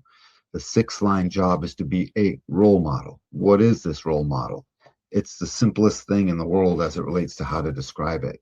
It is being the living embodiment of of yourself, literally. It is nothing more than that. It is not the role model that is some big figure in the world that everyone looks up to. It's just a living embodiment, an example of what it is to be yourself. That's what six lines are here to do. And in doing that, they help justify the fifth line of projection of their how they universalize stuff, or they help get it out of the way because it wasn't right for them. The sixth line ends up being the ultimate judge of the things, because the sixth line is that fool on the hill that sort of knows all the things. When people come and ask, don't ask these six line people to come off the roof until they're nearing 50. They're supposed to have a slightly more reserved life in their six line phase than they did in their third line phase. It's supposed to be a noticeable difference to them. It doesn't mean they don't have friends and they're aloof from everybody. It just means they're more discerning. And the sixth line, ultimately, in that objectivity, they learn the ultimate discernment of who they are. That allows them to become the role model. And in that discernment, they find out the things that they don't want, and they find out their beautiful checklists of the things that they do. Six lines are famous for making their little wish list be 100 items long, and they're supposed to do that, not to get stuck on an expectation where their life is ruined if they don't get any one of them, where they say, these are the things, and if I get them or not, this is the journey. So when they're looking for their soulmate or not, which will come to us one of their roles in this life, to be the soulmate or not in a relationship. And when they finally get to that, they can start to see all the things that are going to define that for them. It is a judgment. It is a bit they're looking out, and they're holding out for all of these aspects. They become quite fickle in that way. And again, they make a lot of checklists. At the end of the day, the sixth line has to be itself so much that the one thing that will kill it is hypocrisy. If the sixth line isn't themselves and they do any kind of do as I say, not as I do, they will get their own type of burning at the stake. And Oh, that makes sense because they're supposed to be the role model. They're they're supposed to be the supposed to one be the that role model. made the mistakes and integrated the knowledge and then be that exemplar of that energy before it goes into the next gate or whatever. Exemplar, what a great word. That's and people are looking at it for that. There is a type of projection here. People want to see that out of their six lines when they after they've been up on the roof for a little while before they come down and as they're coming down. So just recognize that. You're going to have to ditch the trickiness and the movement and all the bumping into of your first part of your life and recognize I got to watch out where I'm a hypocrite. I just do, because it's not burned at the stake like the heretic, but it'll be set aside. I don't want to be set aside. I'm trying to see over the whole thing. I don't want half the people to set me aside because they think I'm that way and I'm a hypocrite and I'm not doing as I say in all the ways. And your design will transmit itself out your aura into the other so that they know what they're looking at for hypocrisy. If you're a sixth line, you must know your design intimately so you can watch this process unfold. It's far more chaotic than the other lines because it's three parts to it. This you really need the reading for to get your gates read that are in a sixth line so we can do the keynoting of your sixth line way. It will be the culmination of the sixth line gates in your body graph. So continuing on to gate 7, this is the role of the self in interaction. And so for the sixth line, this is the administrator. This shows up on the design side as the type, and on the personality side, it's the projected attitude of the administrator. As the administrator, let me just say one thing about the role model itself. Not only can they not be a hypocrite, but as they come in, their nature must be uncontrived. The administrator, their role as the administrator must be uncontrived. They can't be just fighting for it. That's the not self thinking it wants it. It has to happen in a way sort of naturally. This is where we get elected into administering. And the reason they're the capable administrators because they're on the roof seeing out over everything. Of course they can administer. No, the kids are over there. The pool is still filling up over here. Don't turn the water off yet. They can see all of this. I smell cooking, so dinner's going to be ready soon. Let me tell everyone in the neighborhood we got potluck over at our house. That's the role model. And so as an administrator, the administrator administers the things that are role model-y. That's their job. And they're also practical in nature, super practical. Remember, this is the line of transition. This is where the administrator gets everything in order, and the role model was the example of themselves, so that when the movement comes and the next movement in the wheel is that sixth line moves to the first line of the next hexagram, that all their affairs are in order. This is where all the affairs get put in order for humanity. That's why the sixth line can cast judgment upon the fifth line and have it stick. I can't. I can look like a complainer, as a fourth line, or not say anything as a second line. But the sixth line can look down and say, tisk, tisk, tisk, there was no rain. And I think you knew there was no rain. And suddenly that village is not going to burn them out. They're going to string them up and burn them at the stake, So that's the administrator. The administrator they project outward and they know it and they don't mind administering on their personality side. And as a type, they are the type that ends up administering. It just emerges. The design side is emergent upon your life. The personality side is cooperatively within your life, and you're aware of it. On to gate 13. This is the Optimist. So this is memory, because gate 13 is like the secret keeper for humanity. So the memory is being the Optimist, and the limited perspective is the personality side of the Optimist. They start out as a third line, first part of their life. The Pessimist, we did that last week, but they never were full. There's the binary. Yeah, with the Again, third when we line. did all the had I done all the second line correlations when we were doing the fifth line, you would see that harmony between the 2 and the 5. It's there. And it's the same thing here. So the Optimist, remember, the administrator was the anarchist. The role model was the martyr, the trial and errorist, instead of the role model who's already sort of got it right within themselves. The optimism never left. If you're a sixth line in your profile, just recognize you ring with optimism. Don't let previous pessimism steal away your current optimism. Don't let your past then steal away your nows. It's never okay. The memory here is, please remember what the thens were. They are not your now. You are naturally optimistic as a sixth line. It's wicked important. Allow that optimism to just not turn into euphoria of delusion, although I think delusion is gate 16, line 6. The optimist is just plainly optimistic. You should allow that because it's a spot that we want our role models to be capable administrators. Optimistic. By the way, optimism is what they're hearing, and they give that to the other in their art of listening, in their act of empathy that listens. Remember, foundation, empathy for this limited perspective. And I limit my perspective, but it is my role in openness to you as I listen. And they are here as a role model to set back a little bit of optimism to the other, to take it in optimistically. We don't have to look at this as all bad, says the sixth line. There's some aspects that are both. Let's just let it be that way. What's wrong with that? That is letting the past be the past thens after they heard it. The thing is, when you're at gate 13, if you could teach everybody while you're in the art of listening is to just keep teaching them. Now that you've told me these are now your past thens. And the role model stands in its optimistic administrative way to say, now don't let their past thens steal away your nows, and give that as a form of empathy to the other that empowers them to suddenly take that on. That's part of what the prodigal in this gate 13 will say to help nurture the continuity of our movement. Remember, just because this is about the past doesn't mean it doesn't lead into our movement into the future. It exactly does lead into movement into the future. In fact, it leads so much into it, it leads right into our right now. And it's our right now that leads right into the future, no place else. Optimism that you'll be able to stay unique. I can't wait to see gate 1, the creative, the yang. So here we have gate 1. So this is objectivity. On the design side, it's the direction of objectivity. On the personality side, it's the aspired to role of objectivity. This objectivity becomes profound, and in its after 50 age years, after the age of 50, this role model is even beyond objectivity. They're into just almost a type of neutrality, but certainly it's highly objective, meaning like, I'm not married to either decision. There's this great guy I like listening to recently, Tom Bayou. I like him, skinny guy, a little darky looking, talks a lot. And I think he's a fourth line myself, but he's always saying this great thing. It's like, hey, I'm not attached to the outcome. I'm more concerned with getting the things right. You know what I'm saying? I'm more concerned. So I like predictive power in my things. So if there's anything I'm wrong at, I'm not attached to that outcome. That's objectivity. And he keeps saying it over and over again. Correct me if that's the thing. Let's do the thing. I'm not attached to being right, he always says. And I appreciate that Oh, in him. that's a good line. Yeah, I'm just That's a not good attached. open ajna line. Yeah, and it's a good defined. It's a good line. It's a good human line. It's a good objective six line. Totally. Mm, The role model is not attached to being right.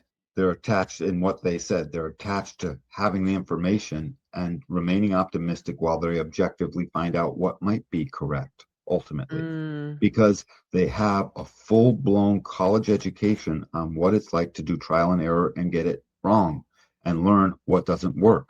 So they've already got a whole bevy. They've got a doctoral thesis on what does not work. Got 28 and a half years as that third line. Optimism is the only natural way if you're going to obey the master keynote of humanity to find that purpose and to get that spirit full. You can't do that if you're always pessimistic. If you're always just saying, well, this could go wrong, this could go wrong. It just will never, the cup will never filleth and the purpose will not cometh if we are always doing that. So in your objectivity, the optimism can come through and that objectivity becomes absolute creativity because in this extreme objectivity, it's almost neutral. And if you are unattached in that moment, your creativity is unhindered. This is the role model of creativity. Unhinder my creative, unique pulse that is inspiration in the now, that is beyond any limitation when I allow it. It's independent of my will. I can't will it. And now in my objectivity, I'm literally allowing all of it to be whatever it is. And in this moment, you are now the most creative yourself. That's where you like to be. Go ahead and admit it already so we get past the difficult parts and learn your strategy and authority and bring your ass in for a reading, dude. If you don't know this and this sounds foreign to you, you need to know. Oh, yeah, there's the booking page. So there's the take a booking. moment. Yep, just take a screenshot of it. And for God's sakes, drive yourself in for all of this. You can wake up now. I mean, literally, we can awaken you, but we can facilitate that. We can bring you through. We To can. awaken their human design. Thank you, Moni. Bang. Drum roll, please. I didn't even Brought in the think. branding. Surprised I didn't think that. So poetic now, Moni. Yay. So I'm pretty good with this objectivity. We go on, but there'll only be examples. Yeah, we could move on. Now we are going to talk about gate 59. This is sexuality and intimacy. For the sixth line, this is the soulmate or not. So on the design side, the body side, it's the sexuality of the soulmate or not. Whereas on the personality side, it is the bonding strategy of the soulmate or not. What a beautiful thing. Notice how it's all here to serve the gate 10 nature and behavioral identity. All roads lead to that when it comes to doing these profiling lines and the way our profile works out and these behavioral roles that are in these first six that are straight up roles that we play out. And so soulmate or not is if you're being yourself, it's not negotiable. Why should it be? So talk about being a role model. They hold out for the thing that every book, every romance novel, every song has ever written about. I can't tell you how many times I've heard twin flame this, soulmate that. What are My some of the other other half, my other half? What two I'm peas forgetting. in a pod, Absolutely. The Forrest Gump version. like peas Peas and and carrots. carrots. Me and Peas and Jenny were carrots. like peas and Peas and carrots. carrots. Ma'am, yes, ma'am. So you don't have to read a ton into this to know what the soulmate is or not. When you get to the line and you go to read the line, you see it says one night stand because there is no rule about the actual soulmate. You could run into your soulmate, but then they have to leave your life. The objectivity is full and complete. If I am neutral, I need not judge you. I can remain optimistic. And suddenly, this lasted for but a month while I was in Saigon, but it fit every last aspect of the joy and the purpose making and the spirit and the beauty and the movement and all the work they did to be in it because it was just right for them. And they communed, they lived their best life, and it was, but only for a fleeting moment. So be it. That can happen. More down to earth wise, generally speaking, it is. I'm not, no, soulmate or not. Prove it. Show it to me. Be it. And if you're not being it on your side, you're the hypocrite. You're not going to get it. You're going to get another hypocrite back for you. These people will model the right soulmate as what to be if they can, and they will mold the right man or woman as their partner to sort of live up to that. And they're supposed to. If you're forcing it, you'll lose your optimism. Your objectivity will turn subjective.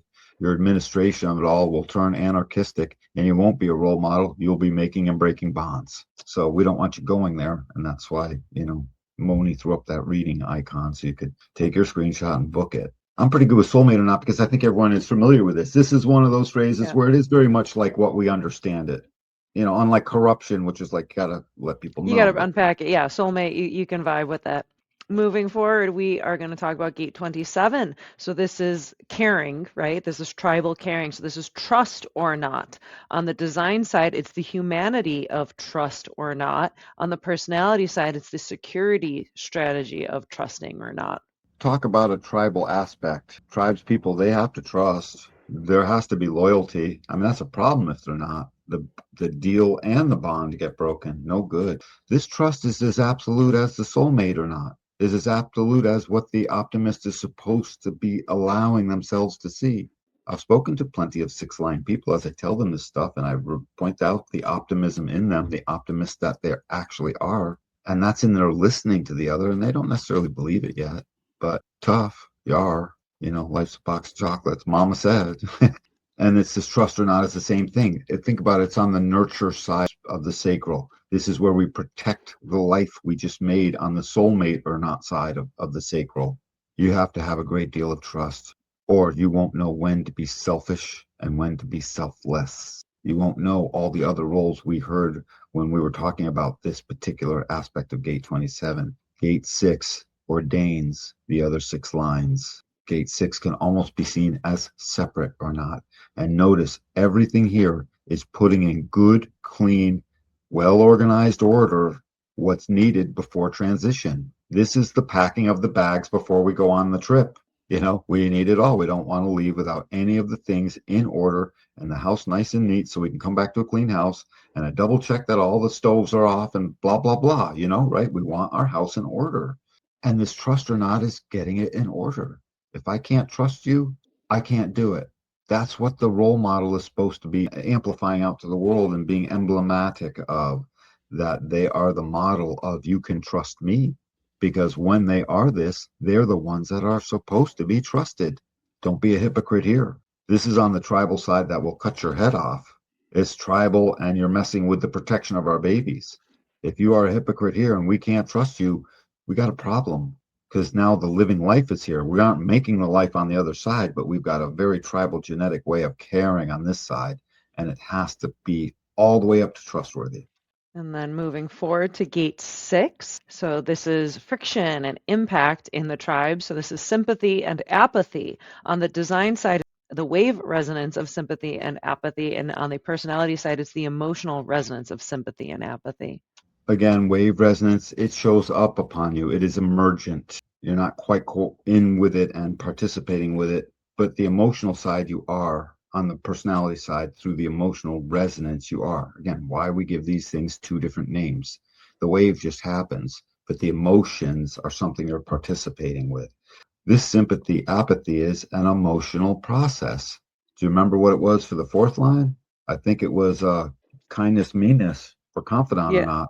And then for the 5th line, it was not seducer, seduced. It was for the 4th line, it was kindness, meanness. And then for the 5th line, it's selflessness, selfishness. So there you go. Right.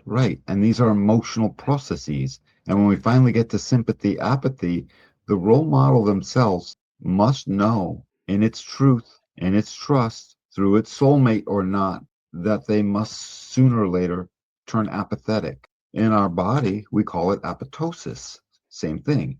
And it's where all the rest of the living cells sweep away the dead cell and flush it out. Because the cell that was supposed to move on appetized itself. Apoptosis is it just died. Some things you need to let wither on the vine. There's no law that says nothing may wither on the vine. Some things must wither on the vine. Your sympathy will let you know that. Think of how close sympathy is to what the foundation of this whole process becomes as it relates to our empathy to listen. This is a direct resonance to our emotional capacity to trust or not, to feel they are a soulmate or not. And the sympathy for our soulmates turns into total apathy and meanness and selfishness as soon as that is not a soulmate. And this is the wave resonance to that 59, gate 59. That's what the 6 is doing. It's opened or closed according to its sympathy to the other or its apathy towards union. And that's what will allow this thing in. So notice that's not all sexy sounding. That's more, look at sympathy, not, oh, I feel sorry for you, you pretty thing. Look at it more like, oh, you poor thing. It's the sympathy that happens when I play a middle C note down low, and it's not middle C in the lower register, and I hold a G note down quietly in an upper register, that G will ring sympathetically to that low note I did. It's the sympathy to totally line up and ring in harmony or resonance with the thing that is your soulmate or not, that you trust or not, that you're objectively looking at optimistically as an administrator or not, so you can be your role model self. Sympathy, apathy. And notice the trends. These are all or not, or this or that. Whereas the roles out of the G center are simply a this. They're straight up behaviors. And these are genetic behaviors, genetic roles down here on these bottom four that are the 6, the 27, the 50, and the 59. It's emotional Perfect. business too, right? It's emotional because the apathy would be down on a wave. I lost my boyfriend. I'm sad. I lost my pet. I lost my pet rock. you know, I lost my pet rock. I'm, and the apathy sort of comes in, and the apathy can be towards yourself, and the sympathy can be towards yourself, and it should be. You're in tune sympathetically with yourself. It can also be, sympathy. Oh, you poor thing. That is a role model thing to do to help comfort the other. This is an emotional item, by the way. It's emotionally determining to get clear on comforting the other or not. And am I sympathetically resonant with my own self? Am I sympathetically resonant with them? Or is there apathy here? You got to know. And then finally, we have gate 50. So this is the values, tribal values. So leadership or not. On the design side, it's the frequency resonance of leadership or not. On the personality side, it's the awareness resonance of leadership or not. If you noticed, I did the sympathy, apathy, and the soulmate thing or not, and I likened it more to the 13 because that's on the emotional side. And this one I'm going to liken more to the 7, the administrator, the leadership and the trust. Are the administrator? I trust this administrator. He's got the details. He's doing it right. He's looking out for our future. That's what the administrator is supposed to do and administer the affairs of right now fairly as a role model. Tribally down here, the leadership shows up as the value of the role model to be in a leadership position or not. And just as importantly, the value of the role model to lead the values as right out in front of them. No one can say this person does not stand by their own values. I stand by my own morals and my own values, even if I have to stand as one.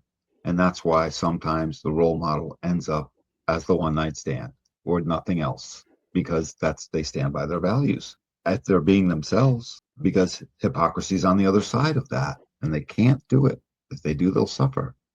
I lead myself into this awareness, spleen, of the values that I am resonant to that lead us to what we nurture and how we care.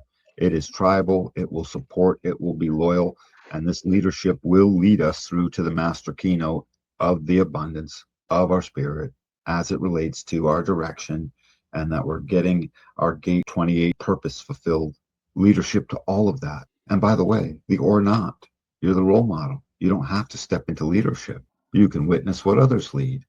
You can recommend a leader. This isn't for you to always have to be it. We got rid of those things in the lower lines where everyone sort of has to be their thing or not. This is your capacity now to almost delegate. What does the administrator do anyways? Delegate leadership here. You don't always have to be it. That was more your third line phase where it was more in line with the motivation we call desire. And if you had a third line existence as a sixth line in your first 28 and a half years, you had plenty of desire to lead and do a thing. Now you're taking that wisdom and you're allowing the or not part. So again, we learn everything from our third line phase and we bring it into our sixth. And as soon as we allow the objectivity and the optimism to show up, all the rest starts to fall in line. Much more is dependent upon the 13 and the 1 than on the 7 as it relates to really getting to ourself, because our empathy is towards ourself. Our optimism gets towards ourself. Our objectivity gives us our unique creative way, and that unique creative way has to be expressed or you can't be you. The sadness of 1 will kick in. We have to never forget that through all of this, there's 2 great big sadnesses, and the sadness of number 1 of gate one is clearly I'm not unique enough. No one's noticing me as unique. I can't get my unique contribution into the world. I can't be the thing that delivers the uniqueness of me. And then the role model will fall back into, being what they're not. Leadership is both outward and inward. It's both taken on and delegated. And that's what a capable administrator will do. And that's how the people will learn to trust or not. Do you have any final thoughts about the sixth line before we tie it all together? Yes, all of these lines in the sixth line are reaching into what the role model is. It's just like on every other one. So that's why Gate 10 holds the name and all the rest serves to be the costume. And I guess I'll just talk about that in the next slide when we're doing it all, putting it all together. Duality by design, unconscious embodiment and conscious recognition. Profile lines reveal how the same archetype lives in two realities, one we actively and consciously recognize, the personality, and one that unconsciously operates through the body, the design. Understanding this split highlights why profiles feel layered. Our conscious mind navigates one expression while our form carries another. Integration comes from honoring both without forcing them to align perfectly, letting the mind observe without overriding the body's intelligence. For God's sakes, peeps, take this episode and the one before that did lines 1 through 3 and listen again and map out your lines in your profile. I mean, really map them out because this is you. And if you want that incarnation cross of yours, which you are so deeply, deeply hooked into, allow the costume that you're wearing to become the thing that embodies all of these roles, that sees this is how I profile myself, that understands that each one is, they're non-negotiable. Be them or suffer, witness them or suffer the not self mind. That's really all I want to say about it. It's just so important. We said everything already. That was our exploration of the upper trigram, looking at our profile lines and how they differ between the personality and design. So that was a lot of fun doing this little two-part series. Live out these lines, people. Look at them and embody them. I embody my hermit. I know I do. I know I embody my fourth line. Just give me a chance. I'll show you. By talking, Moni, you see that. I see you do the same. Mhm. We do this by choice simply because we looked at it. Seeing it aligns everything. You just have to be willing to see and enter into the experiment. And then you'll see why I keep saying the kid is always right. That little kid in you tells you the truth, and you have to see it in order to finally be it. And you can't do that if you're not objectively looking into yourself. So look at these lines, map them out, write it out if you have to, and start living it out. Yeah, and having an understanding of like why you do certain things the way you do. And it might be something that might even annoy you or makes you feel bad or seems to annoy other people, but it's just like, I'm a third line. I'm going to bump into stuff. You can't expect me to not bump into stuff because I'm going to learn by making mistakes, but I'm going to make those mistakes. So don't expect that to be something that's not going to happen with me. And previously, I really tried to chase perfection, and which I will Mm. never achieve. It's just completely impossible for a third line to achieve perfection. Maybe in one thing I'll figure it out, but then I'll bump into something else. Whereas like understanding the nature of my lines, it's like, okay, this is just a thing that I do. I'm a fifth line. People will project on me that I'm going to save them. That's an important thing to know because I've been in some weird situations that now I can better navigate by knowing that people are going to project on me for good and for bad and how to deal with that. Like this is our little program that we're living in, and you can try to fight your nature and fight your reality, but it doesn't really ever go too well. Like, try to fight gravity, like good luck, it's still going to get you. So I find it's a lot better and more conducive to align with your natural reality, learn to work with it instead of just being like bitter or frustrated or angry that you can't bend the reality of the world into your desire. I was thinking of the little kid that they're so mad they're going to hold their breath in protest, and the parent that just sits there and says, "Have at it, Johnny." You know, You're but gonna I, you're gonna you know, gasp. I'll get you some milk and cookies, honey. I'll tell you what, I'll get you some milk and cookies. You hold your breath. I'll be right back. It's they can't do it. The nature will take over. The nature will take over, and you will breathe and allow your nature to take over. How much do we still need to do as it relates to getting people to see they are a binary consciousness? As in literally a binary two, the double-headed being without the second head. And that's part of the goal of this episode, I think, is to keep pointing it out so you can see, oh, on that side, it just keeps showing up. And on this side, I seem to be living it out. And they're very similar. except they're different because they're different lines, but I can see it. Notice Mhm. the difference in you so you can really embody that. That is the role model, to embody what you are. If you'd like to book a human design reading with either Danny or myself, check out the QR code above, or I have the link down in the description box below. You can use code AWAKEN to save 10%. So if you want to hang out with us, learn a whole bunch about your chart, learn a whole bunch about your friends or family or whoever you want to talk about, we can have a lot of fun together. And I look forward to that. If you've been getting a lot out of our show or of our different videos that we share, check out the donation link. If you'd like to support and encourage us, I also have that down in the description box below. And as always, thank you for hanging out with us. Thank you for liking, subscribing, commenting, asking questions. We love having you, and we will catch you next week. Awesome. Till the next time, everyone.